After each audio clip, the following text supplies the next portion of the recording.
ॐ सदाशिवसमारम्भां शङ्कराचार्यमध्यमाम् अस्मदाचार्यपर्यन्तां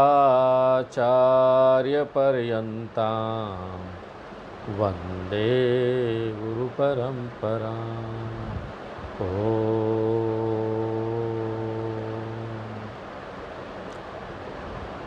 सीता जी का स्वयंवर हो गया, शंकर भगवान का धनुष टूट गया और यहाँ पर परशुराम जी प्रकट हो गए क्रोध से कि यह धनुष किसने तोड़ा, मैं उसे छोड़ूंगा नहीं।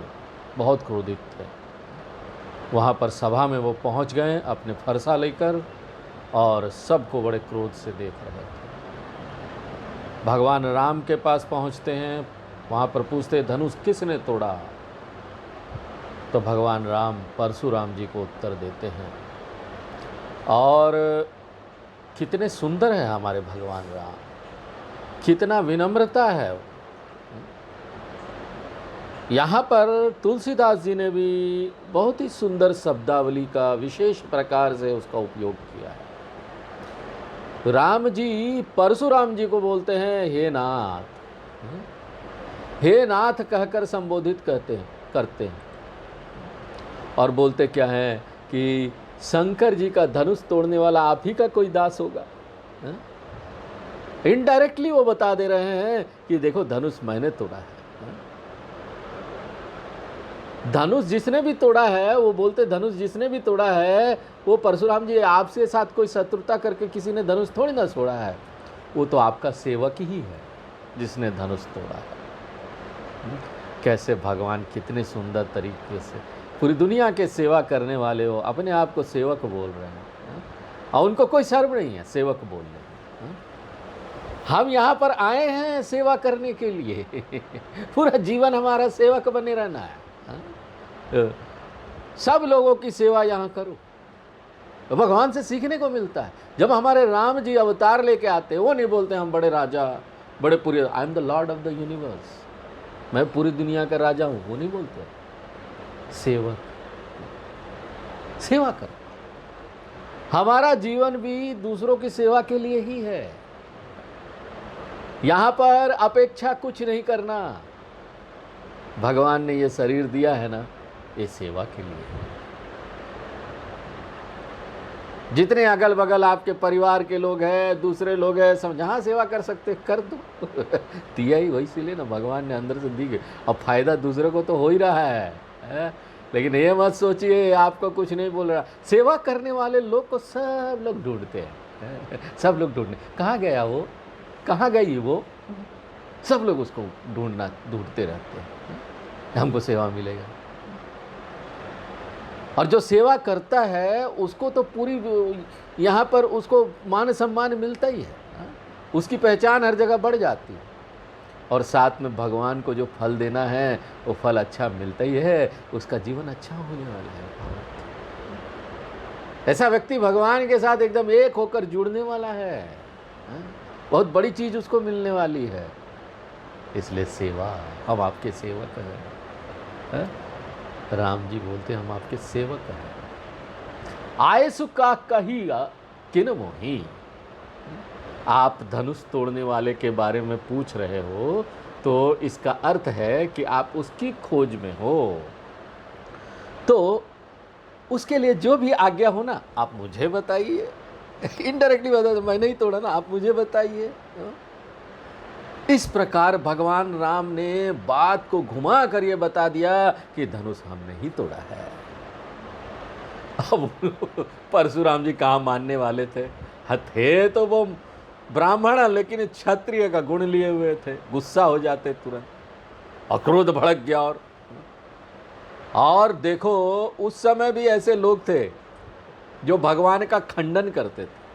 आज आपको ऐसे लोग मिल जाएं जो यहाँ पर धर्म का, भगवान का खंडन करते ना, ये सब तो ठीक नहीं है। तो क्या सत्संग वत्संग, क्या प्रवचन वचन, तो कोई बड़ी बात नहीं है। उस समय देखो परशुराम जैसे व्यक्ति जो शिव भगवान के भक्त थे, आजकल तो भक्त भी नहीं है ये लोग। मीडिया में जाकर बोल देंगे सनातन धर्म को मिटा देंगे, वो कीड़े जैसा है, डेंगू का जैसा है। अरे कौन डेंगू? तुम डेंगू हो। पता नहीं भगवान ने तुमको डेंगू रूप में बनाया। सनातन धर्म को मिटाएंगे, कहाँ से मिटा देंगे? अरे सनातन धर्म तो आधार है, आप उसको मिटाओगे तो आप खुद मिट जाओगे। तो परशुराम जी जैसे व्यक्ति भगवान राम की बात का खंडन करते हैं। हाँ, आप ऐसे कैसे बोल रहे हैं? हाँ? भगवान से ही बहस।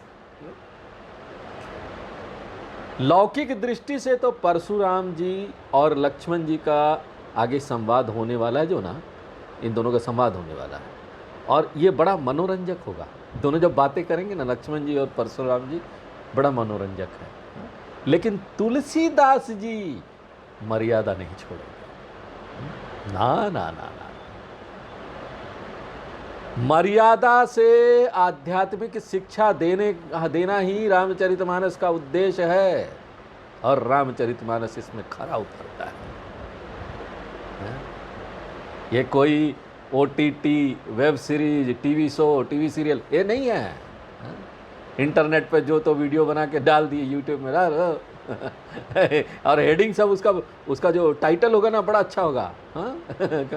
कौन मारने आया? अब लोग देखेंगे ही, दबा देते हैं उसको, कौन मारने आया, क्या देखना चाहिए, और उसको इतना लाइक मिल जाए, अंदर कुछ नहीं है। वीडियो में तो कौन मारने आया, लेकिन अंदर कुछ नहीं है। यहाँ पर पूरी मर्यादा का ध्यान रखा गया है। उद्देश्य हमको आध्यात्मिक शिक्षा देना है। लेकिन कुछ लोगों का ना यहाँ पर ना वो परमार्थ के ऊपर ध्यान नहीं, वो सिर्फ मनोरंजन, पैसा कमाना, प्रॉफिट कितना आना चाहिए, आदि पुरुष बना दिया। ऐसी पिक्चर बना दी, ना मर्यादा का ध्यान रखा, ना कुछ। और आजकल नाटक उटक भी होता है ना, मंचन होता है, रामचरितमानस और ये सब होता है। वहाँ पर परशुराम और लक्ष्मण जी के बीच जो संवाद हुआ है, उसको लोग मर्यादा से बाहर ले जाते हैं। और इससे क्या होता है, जो देखने वाला व्यक्ति है, जो उसको सुनने वाला व्यक्ति है, उसका अपना पर्सनालिटी, उसका व्यक्तित्व आगे जाकर बिगड़ जाता है। मनोरंजन वहीं तक ठीक है जहाँ तक मनोरंजन व्यक्ति का चरित्र अच्छा बनाता है। आज का मनोरंजन टीवी वगैरह में, ये वीडियो यूट्यूब, ये व्यक्ति का चरित्र अच्छा नहीं बनाता। हमको चुन चुन कर देखना चाहिए कि हमको क्या देखना है उसमें, ताकि बुद्धि हमारी विकृत ना हो पाए। देखिए यहाँ पर भगवान राम के बोलने से हमको शिक्षा क्या है? आध्यात्मिक शिक्षा। इतना व्यक्ति क्रोध करके आ रहा है कि आपको मार देंगे। जिसने भी धनुष तोड़ा है मैं उसको छोड़ूंगा नहीं, इतना क्रोध से आ रहा है। और ऐसे क्रोधित व्यक्ति के साथ भी बड़े विनम्रता और मधुरता से वो बोलते हैं कि आपके किसी दासी ने किया होगा, और अगर कोई बात बोलनी है तो मुझे ही बोलिए। भगवान राम के मन में कोई गुड़गुड़ गुड़गुड़ नहीं होता है, कोई उथल पुथल नहीं मचता है उनकी बातों को सुनकर। भगवान राम तो एकदम शांत और विश्राम,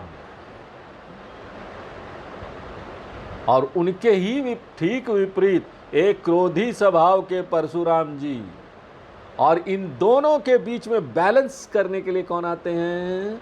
लक्ष्मण। बीच का बैलेंस करेंगे, तालमेल बैठाएंगे। लक्ष्मण जी जैसे एक सेतु की आवश्यकता यहां पर थी।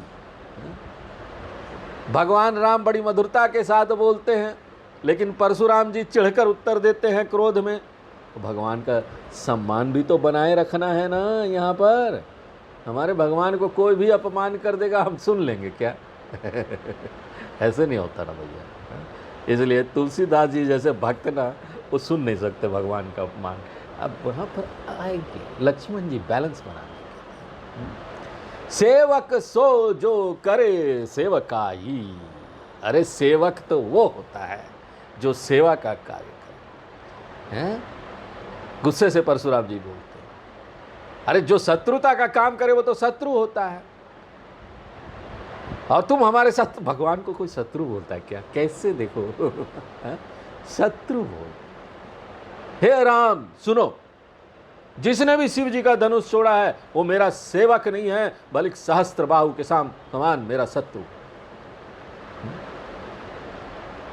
सहस्त्रबाहु ने परशुराम जी के पिता ऋषि जमदाग्नि से वैर किया था, दुश्मनी हुई थी, इसलिए वो उनका शत्रु हो गया था। इसी प्रकार जो भी व्यक्ति गुरु के प्रति अपराध उसने किया है, उनके गुरु का धनुष तोड़ा गया है। इस परशुराम जी के गुरु कौन है? भगवान शिव, हमारे भोले भाले भंडारी परशुराम जी देखो, भक्त, शिव भगवान के भक्त। गुरु और पिता एक समान होते हैं। गुरु मातु पिता गुरु बंधु सखा। इसलिए ऐसा व्यक्ति जिसने धनुष तोड़ा है वो परशुराम जी के लिए सहस्त्रबाहु के स्तर का शत्रु हो गया, जिसने उसको उसके गुरु का अपमान किया। परशुराम जी कहते जिसने भी ये किया है उसको भीड़ से अलग करके मेरे सामने लाओ। अगर नहीं लाए तो यहां पर जितने भी राजा लोग हैं ना, मैं सबको मार दूंगा। परशुराम जी का वचन सुनकर लक्ष्मण जी मुस्कुराते हैं। लक्ष्मण जी साइड में खड़ा बड़ा गुस्सा कर रहे हैं। अभी देखो क्या होता है। देखो भगवान राम की तरह से ही लक्ष्मण जी भी बड़े निर्भय थे, डरते नहीं किसी से। लेकिन नहीं डरने के बाद भी दोनों के व्यवहार में देखो भिन्नता है।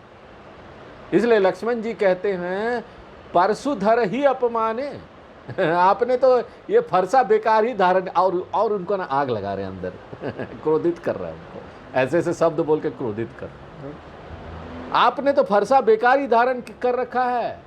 क्यों फरसा धारण किए हुए भगवान, क्यों फरसा धारण किए हुए अपना अपमान सह रहे हो? हाँ, चलाओ अपना फरसा, बड़े बोल रहे हो, जरा मार के दिखाओ सबको। ललकार रहे लक्ष्मण जी, ललकार रहे। और परशुराम जी का धैर्य और टूटता जाता है, उनको गुस्सा। बहुधनु ही तोरी लरिकाई, हे गोसाई। हे गोसाई बोलते उसको, परशुराम जी को, लक्ष्मण जी। बचपन में तो छोटे छोटे बच्चे लोग छोटे छोटे धनुष ना खेल खेल में बहुत बनाते थे। उस समय तो पता नहीं कितना हमने धनुष तोड़ा है। उस समय तो आपको गुस्सा नहीं आया, उस समय तो आप नहीं आए, चलो धनुष टूट रहा है, बच्चे लोग धनुष तोड़ रहा है, चलो हम लोग आ गए मार देंगे। उस समय तो नहीं आए। अब आपको ये धनुष से क्या इतना ममता हो रहा है? यह सुनकर ना परशुराम जी का क्रोध और बढ़ गया। एक कौन बच्चा बोल रहा है मेरे सामने? भृगुवंश की ध्वजा स्वरूप परशुराम जी बोले, हे राजपुत्र, तुम अभी बालक हो, लगता है काल तुमको बुला रहा है। अभी तो जमान संभाल के नहीं बोल रहा है, मेरे सामने बोल रहा है तुम। लक्ष्मण जी और उनको क्रोध दिलाएंगे। धनु ही सम त्रिपुरारी धनु विदित सकल संसार। त्रिपुरारी भगवान शिव। अरे ये धनुष संसार में विख्यात शिव धनुष है, इसकी तुलना किसी धनु ही से कैसे की जा सकती भाई? इस प्रकार परशुराम जी ने लक्ष्मण जी को डांटा। बच्चे का धनुष और शिव भगवान का धनुष एक ही हो जाएगा क्या? तुम ऐसी बात कर रहे हो?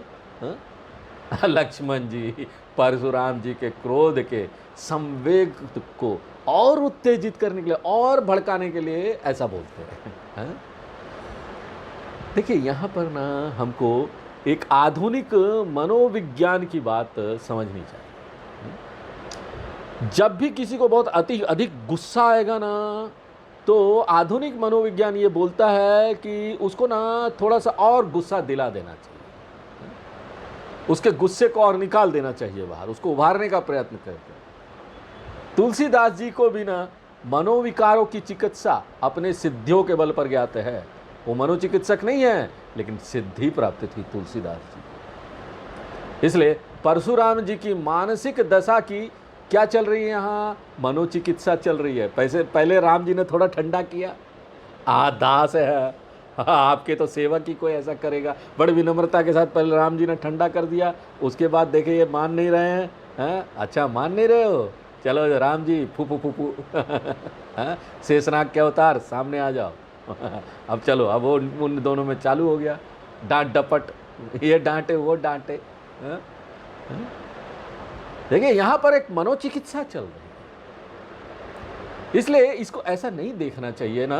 देखो कई लोग है ना गलत गलत इंटरप्रिटेशन करेंगे, व्याख्या करेंगे रामचरितमानस का, जानते हैं नहीं, उनको श्रद्धा है ही नहीं, अपने शास्त्रों पर नहीं है, अपने सनातन धर्म पर नहीं है। वो क्या बोलेंगे, देखो लक्ष्मण जी इतने छोटे होकर इतने बड़े परशुराम जी का अपमान कर रहे हैं। एक कोई अपमान हो रहा है, देखने की दृष्टि चाहिए।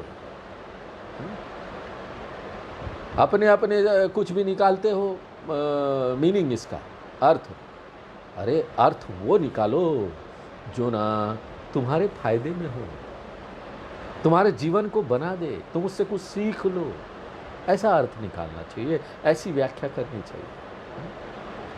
लक्ष्मण जी हंसकर परशुराम जी से बोले, हे देव, हमारे लिए तो छोटे बड़े सब धनुष एक समान हैं। शक्तिशाली व्यक्ति के लिए धनुष के छोटे बड़े आकार से कोई अंतर नहीं पड़ता, बड़ा हो छोटा हो, बच्चा का हो बड़ा, हमको क्या, हमको तो वही बच्चे वाला ही धनुष लगा, शिव भगवान का धनुष हो चाहे बच्चा वाला धनुष हो। का क्षति लाभ जून धनु तोरे। अरे इतना पुराना धनुष रखा था, वो कोई काम का नहीं था, टूट गया तो क्या लाभ हानि हो गया जो आप इतना गुस्सा हो रहे हैं। और श्री राम जी ने तो धोखे से वो धनुष टूटा है ना, उनको लगा कि ये कोई नया धनुष होगा, लेकिन वो पुराना धनुष निकला, उठाया तो टूट गया। अब इसमें उनका क्या दोष, छूते ही टूट गया, तो भगवान राम का कोई दोष नहीं है।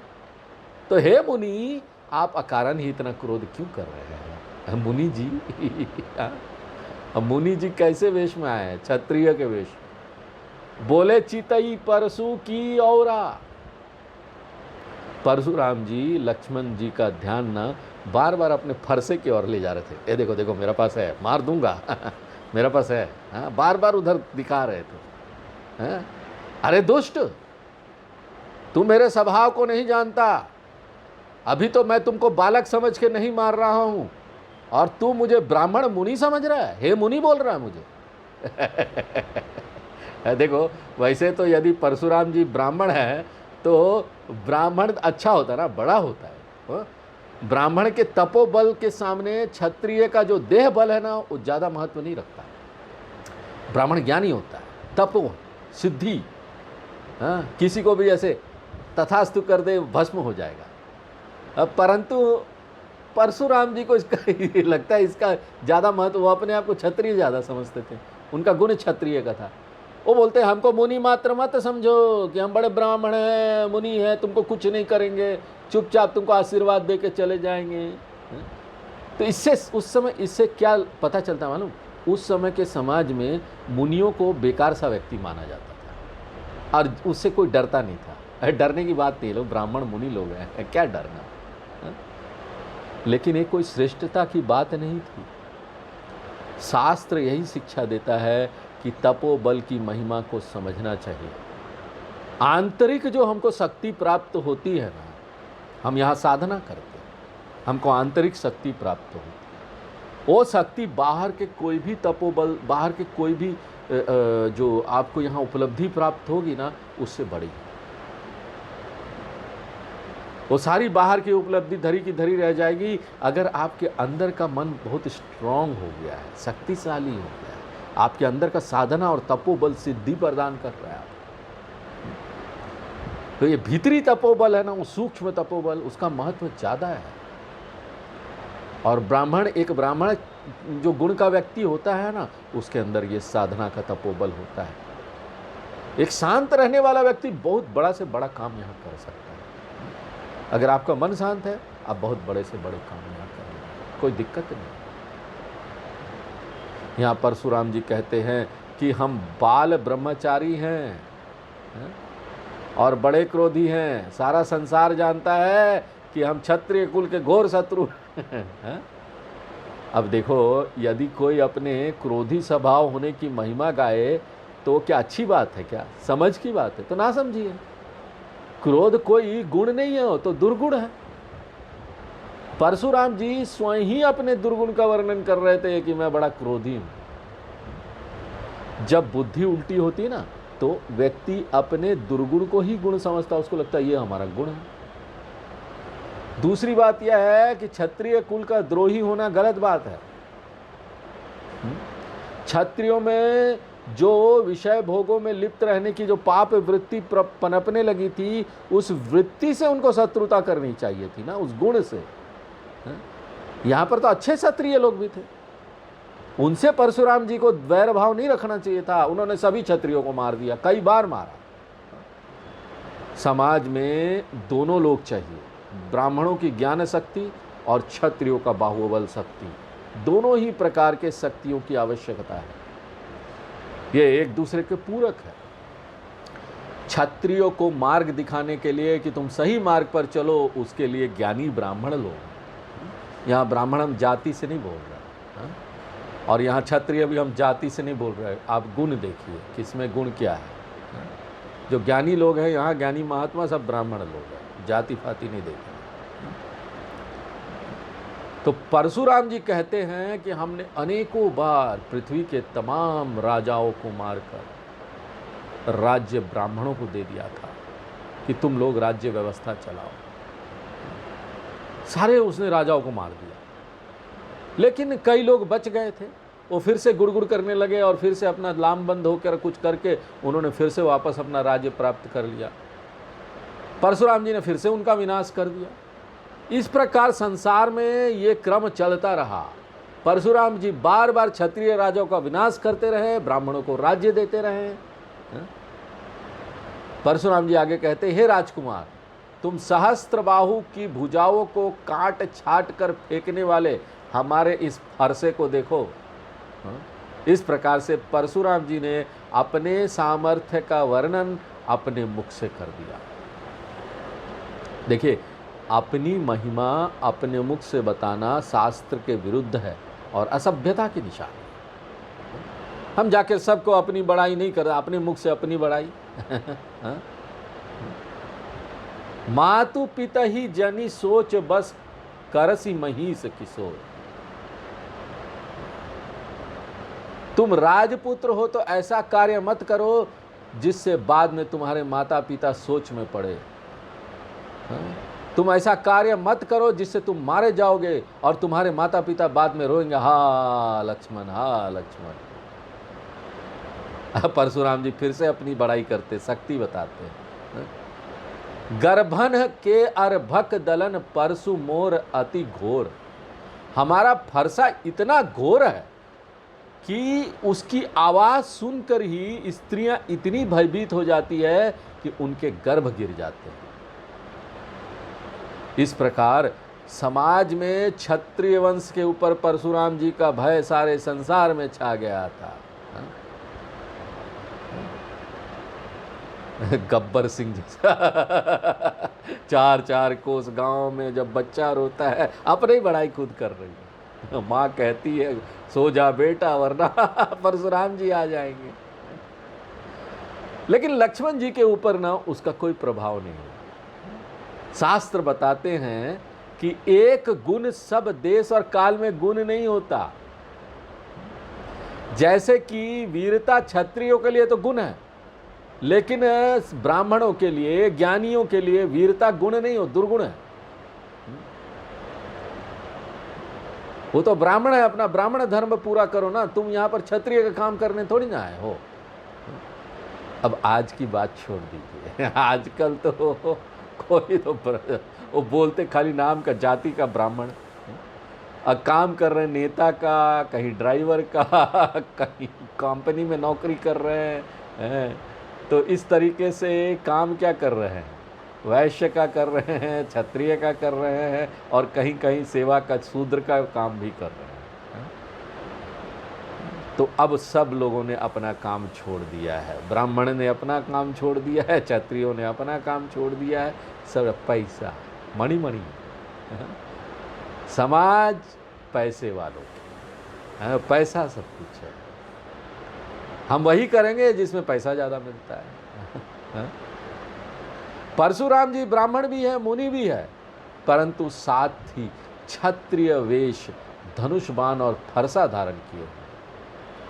तो भगवान राम तो उनके ब्राह्मणत्व की गरिमा को ध्यान में रखकर बड़े मृदुल वाणी में बोले थे, बड़े विनम्रता के साथ बोले थे भगवान राम कि आपके किसी दास ने ही किया होगा। परंतु लक्ष्मण जी परशुराम जी के क्षत्रिय रूप को देखकर बोल रहे थे, फरसा हाथ में लिए हुए थे, इतने लोगों को मार चुके थे। इसलिए लक्ष्मण जी हंसकर परशुराम जी से बोले, अरे आप हो तो मुनि, लेकिन अपने आप को बड़ा वीर शक्तिशाली मान रहे हो, ये तो बड़े आश्चर्य की बात है। आप बार बार हमको फरसा दिखाते हो तो ऐसा लगता है कि आप फूंक मारकर पहाड़ उड़ाना चाह रहे हो। जैसे फूंक मारकर पहाड़ नहीं उड़ सकता, ऐसे ही ना आपके फरसा दिखाने से हम लोग डरने वाले नहीं हैं कि बार बार ऐसे ऐसे डराओगे बच्चा समझकर। यहाँ कुम्हड़ बतिया को नाही। कुम्हड़ा फल होता ना, सब्जी होती ना। एक उदाहरण दे रहे हैं लक्ष्मण जी।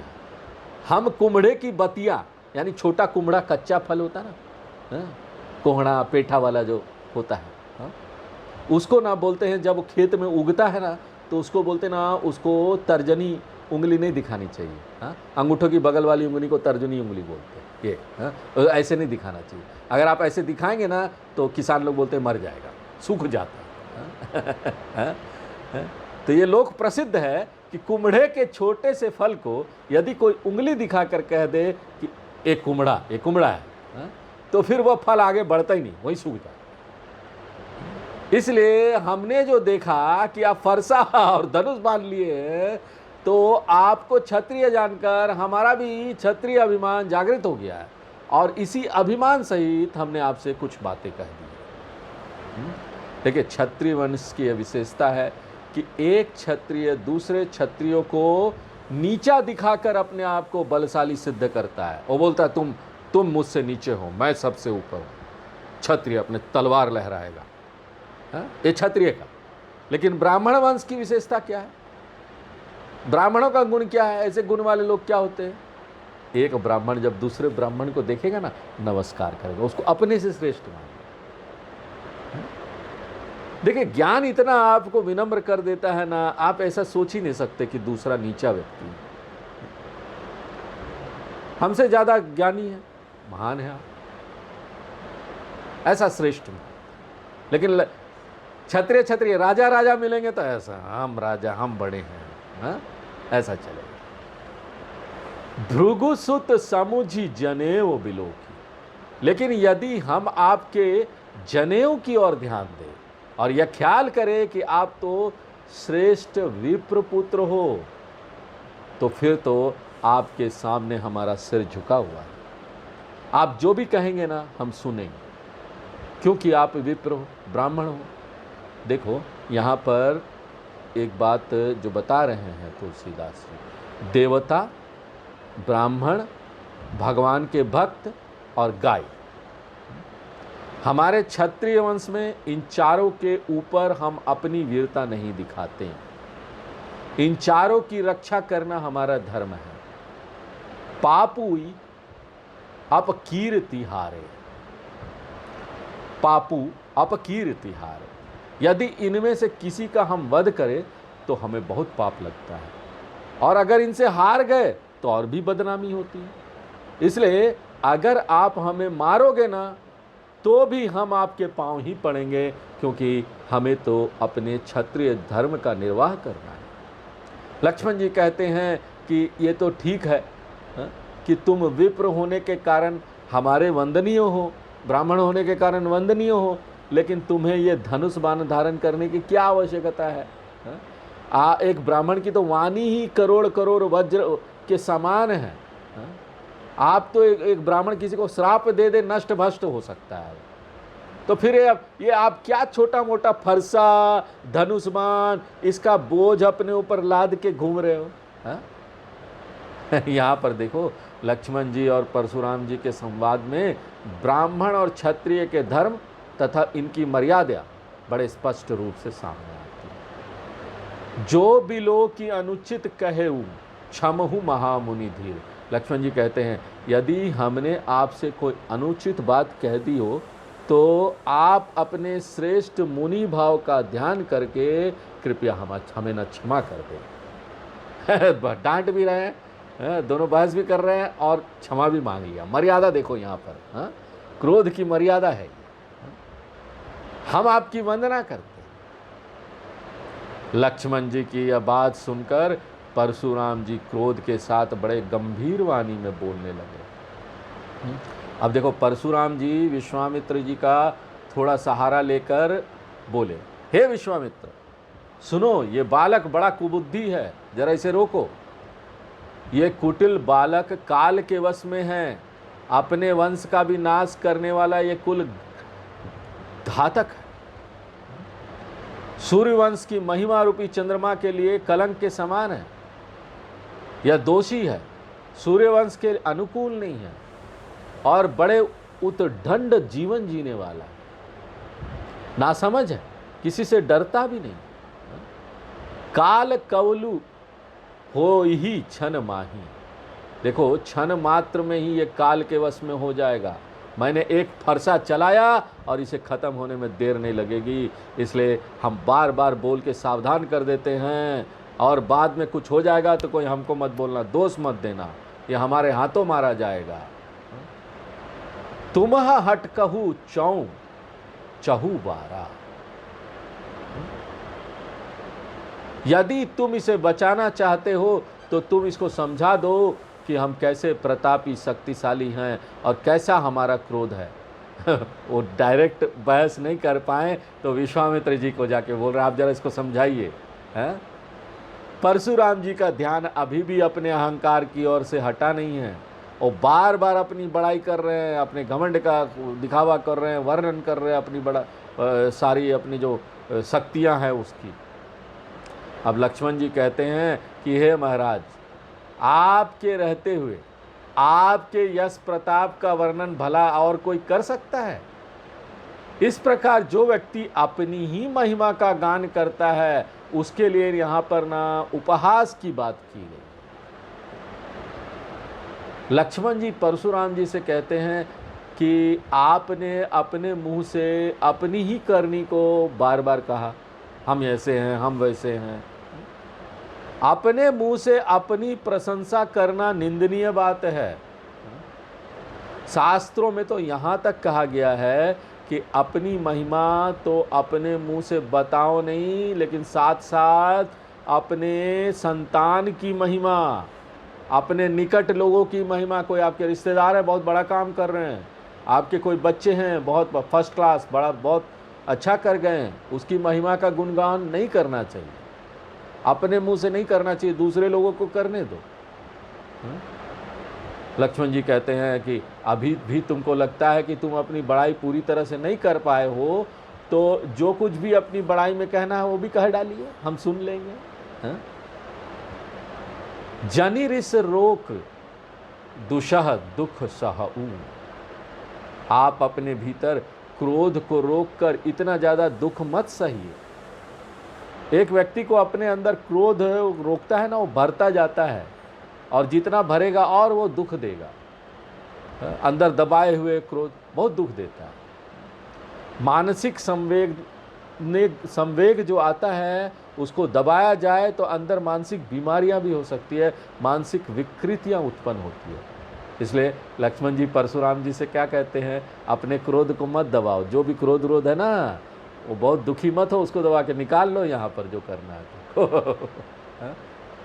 वीर व्रती तुम धीर अछोबा। तुम वीरता का व्रत लिए हुए हो और धैर्यवान हो, माने तुम्हारे मन में अशांति उत्पन्न नहीं होती है, इसलिए गाली देने में आपकी कोई शोभा नहीं है।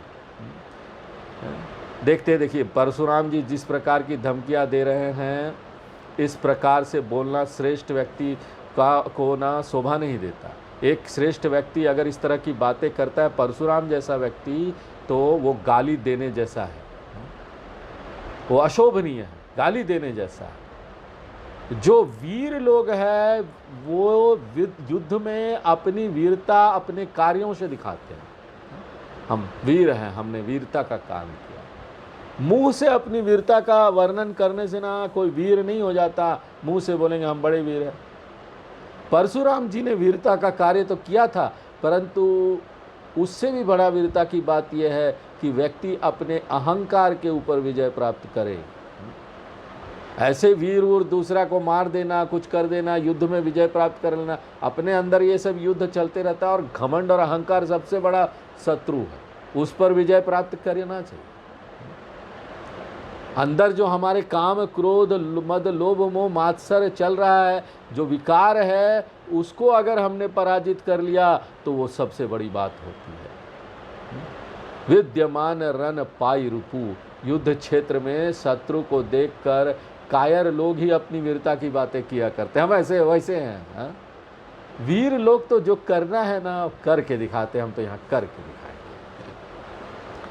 तो आज यहीं विराम देते हैं, आगे फिर अगले क्लास में। पूर्णमदः पूर्णमिदं पूर्णात् पूर्णमुदच्यते पूर्णस्य पूर्णमादाय पूर्णमेवावशिष्यते। ओम शांति शांति शांति।